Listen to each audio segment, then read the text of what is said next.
Hello students, मैं हूं Ashok Patel and आज के वीडियो में हम एक्सरसाइज 1.2 का इंट्रोडक्शन देखेंगे। तो स्टार्ट करते हैं एम्प्टी सेट की डेफिनेशन से। तो एम्प्टी सेट किसको बोलते हैं?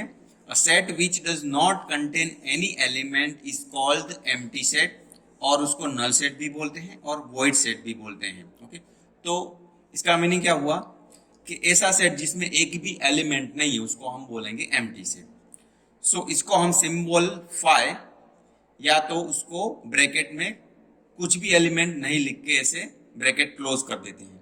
तो ये दोनों से हम एम्प्टी सेट रिप्रेजेंट कर सकते हैं। तो अभी एम्प्टी सेट मिलता कैसे है, या तो उसके एग्जांपल्स, तो हम यहाँ पे एक एग्जांपल ले रहे हैं। a is equals to x, x is a natural number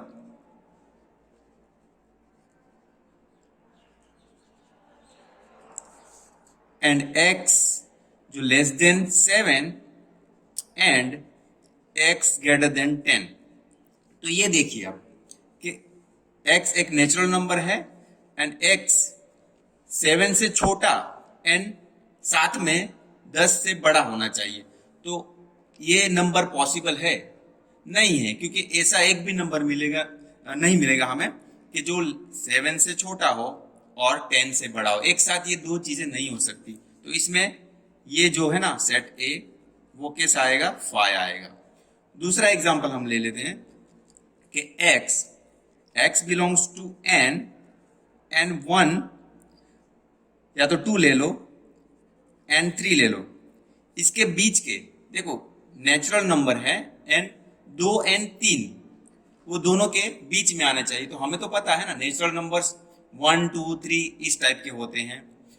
n 2 n 3 वो दोनों के बीच में कोई भी एलिमेंट नहीं आएगा। तो इसका मीनिंग बोल सकते हैं हम कि b बराबर हो गया 5।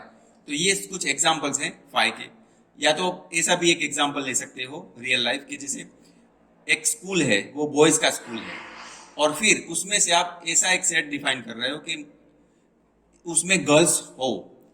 तो ऐसा एक भी एलिमेंट नहीं मिलेगा क्योंकि वो बॉयज की स्कूल है। तो ऐसा एक भी सबसेट आपको उसमें नहीं मिलेगा। तो इस हिसाब से आप समझ सकते हो कि एम्प्टी सेट दैट मीन्स उसमें एक भी एलिमेंट नहीं है। अभी देखो दूसरा definition, finite and infinite set. तो a set which is empty और consist of a definite number of elements is called finite, otherwise the set is called infinite। means ऐसा सेट जिसमें या तो consist of definite numbers of element हो या तो वो एम्प्टी हो। तो मीन्स एम्प्टी सेट को भी हम फाइनाइट बोल सकते हैं, या तो ऐसा सेट जिसमें कुछ फिक्स नंबर ऑफ एलिमेंट्स हो तो उसको भी हम फाइनाइट बोल सकते हैं, अदरवाइज इसको हम इनफाइनाइट बोलेंगे। तो यहाँ पे कुछ एग्जांपल्स हमने लिए हैं। Let W be the set of the days of the week. तो वीक में जो डेज आते हैं ऐसा हमने सेट लिया है। तो हमें तो पता है ना वीक में 7 डेज होते हैं, तो ये फाइनाइट हो गया। सो इसको हम फाइनाइट सेट बोल सकते हैं क्योंकि 7 जो नंबर है वो फिक्स नंबर है। ओके, दूसरा देखो, G B the set of points on a line. तो लाइन पे जो पॉइंट्स आएंगे उसका सेट। तो लाइंस पे तो हमें पता है कि अनगिनत काफी पॉइंट्स हो सकते हैं जिसको हम काउंट नहीं कर सकते। तो ये है ना इनफाइनाइट का एग्जाम्पल होगा। तो इस हिसाब से हम फाइनाइट इनफाइनाइट देख सकते हैं। और ये बात ध्यान रखना है कि एम्प्टी सेट को हम फाइनाइट में कंसीडर करते हैं क्योंकि वो भी एक फिक्स है। और यहाँ पे हमने कुछ और एग्जाम्पल्स लिए हैं।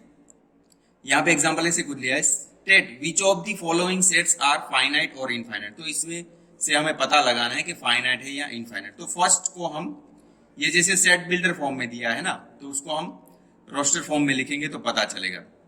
तो देखो यहाँ पे x -1 x -2 is equal to 0। तो इसको सॉल्व करेंगे ना तो x की वैल्यू 1 2 आएगी।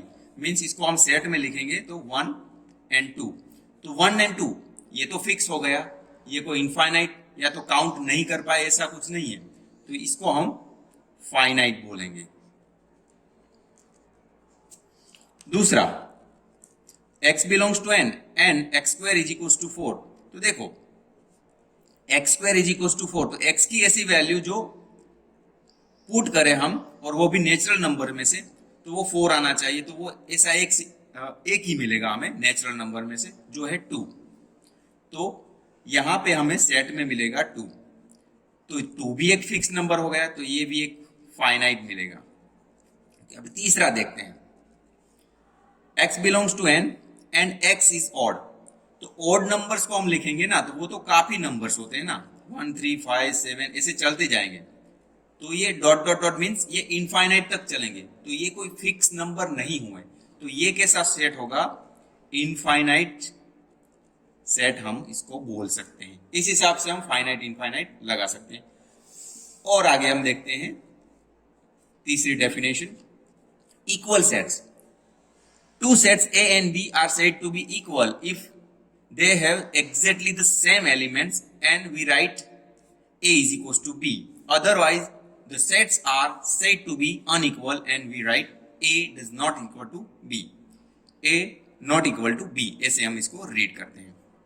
तो देखो A and B दो सेट्स हैं और उसमें सेम टू सेम एलिमेंट्स हैं, तो हम इसको इक्वल बोलेंगे, अदरवाइज इसको नॉट इक्वल टू बोलेंगे। तो देखो यहाँ पे कुछ एग्जांपल्स हमने लिए हैं कि जैसे यहाँ पे 1 2 3 4 ए सेट है और यहाँ पे दूसरा सेट बी 3 1 4 2। मगर यहाँ पे देखेंगे ना, ये बी है ना, एक्चुअली इसमें तो देखो 1 2 3 and 4 same to same elements है। तो पहले देखो स्टूडेंट्स कि आपको क्या करना है, फर्स्ट ऑफ ऑल तो ये पता लगाना है कि दोनों में एलिमेंट्स के जो नंबर्स हैं वो सेम टू सेम है, तो ही हम कंपेयर कर पाएंगे ना। तो देखो इसमें 4 एलिमेंट्स है, इसमें 4 एलिमेंट्स है। अगर वो हो गया तो उसके बाद क्या देखना है कि भाई एलिमेंट जो है वो सेम टू सेम है। तो देखो यहाँ पे 1 है, इसमें 1 है, इसमें 2 है तो इसमें 2 है, इसमें 3 तो इसमें 3 एंड 4 तो 4। तो मीन्स हम बोल सकते हैं कि ए एंड बी दोनों इक्वल है इस केस में। ओके, दूसरा देखते हैं, let A be the set of prime numbers less than 6 and B be the set of prime factors of 30। तो देखो पहले हम A को लिखते हैं, तो 6 के नीचे के प्राइम नंबर्स कौन कौन से होते हैं, तो वो हो गए 2 3 एंड 5। अभी B सेट को हम लिखेंगे, तो B सेट कौन सा है, देखो set of prime factors of 30। तो 30 के प्राइम फैक्टर्स निकालने के लिए हमें पता है कि जो प्राइम फैक्टराइजेशन आप 10th में पढ़े हो ना, इसका यूज करना है कि 30 को हम 30 को 2 इंटू 3 इंटू 5 लिख सकते हैं, 5 3 15 इंटू 2 30। तो देखो हमारे पास प्राइम फैक्टराइजेशन है, वो क्या है, फिर से रिकॉल कीजिएगा कि कोई भी नंबर को हम प्राइम नंबर्स के मल्टीप्लीकेशन में लिख सकते हैं। ओके, तो देखो तो ये हो गया, तो मीन्स 2 जो है ना, बी जो सेट है उसमें 2 3 5 आएंगे और वो क्या है, set of prime factors of 30। तो यहां से हमें मिलते हैं। ओके, तो यहां पे हम देख सकते हैं ना, यहां पे 2 3 5 और बी में भी 2 3 5, तो ये दोनों सेट इक्वल हो गए। ये भी दो इक्वल सेट के एग्जांपल्स हैं। और आगे देखते हैं, ए जो सेट है यहां पे उसमें 0 एलिमेंट है और बी जो सेट है, तो देखो x greater then 15 and x less than 5। तो 5 से छोटा और 15 से बड़ा, ऐसे सेम टू सेम एक ही बार में ये पॉसिबल नहीं हो सकता। मींस इसमें एक भी एलिमेंट नहीं मिलेंगे, मींस ये जो सेट है ना वो 5 रहेगा। तो 5 को आप या तो ऐसे लिख सकते हो या तो ऐसे लिख सकते हो, वो तो हमने डेफिनेशन में बताया था। तो देखो यहाँ पे 0 एलिमेंट है और इसमें कुछ नहीं है, तो ये हम बोल सकते हैं कि A not equal to B, ये दोनों इक्वल नहीं होंगे। लास्ट में देखिए A में क्या क्या आएगा, ये एग्जांपल में x minus 5 is equal to 0। तो देखो x minus 5 is equal to 0, तो उसमें हमने सॉल्व करेंगे तो मिलेगा 5। ओके, तो इसमें एक ही एलिमेंट आएगा 5।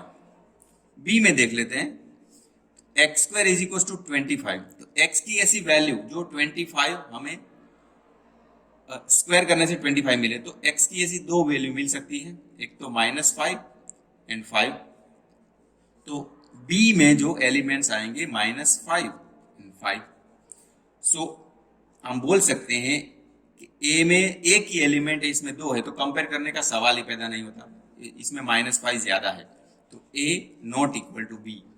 तो ऐसे देखो, कोई भी दो सेट आपको दिए हैं तो आप इक्वल है कि नहीं वो भी पता लगा सकते हो।